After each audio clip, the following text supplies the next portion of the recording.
So you know how in these videos we always do some kind of analogy?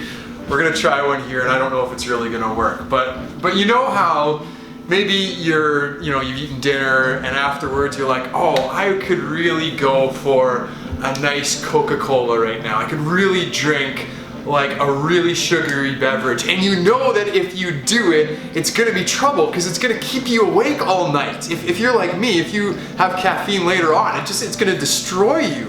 But you open the fridge and you just think, oh man, look at this thing. It's so cold and it's red, and then you crack it open and this temptation is just overpowering you.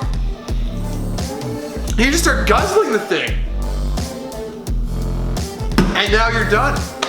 Now you're awake all night, you're gonna pay the consequences. So this past week at the Bridge Church, we talked about the church in Pergamum.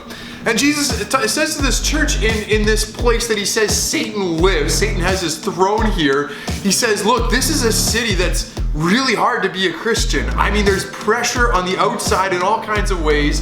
You've even had somebody in this church be killed for their faith. It's doing its work on me right now. And Jesus says to them, look, you've been really faithful. But he says, yet within the church, you've got people who are following the teaching of Balaam. And what we talked about was how Balaam persuaded the Israelites to compromise on issues of idolatry and sexual immorality.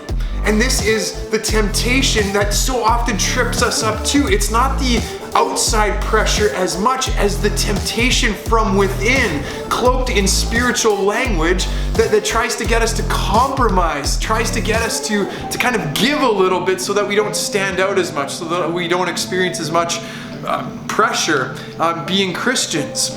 And Jesus says, though, to those who are victorious, he is going to give them manna from heaven to eat. He's going to welcome them to his banquet. The promise of Jesus is that if we can say no to the temptations to compromise, that he is going to give us food that is far better, drink that is far better than Coke, food that is far better than the meals that they ate in honor of the idols in the temples back in the first century. That Jesus is going to give us something that's far better. He's going to give us himself. He's going to give us his presence if we are faithful to him.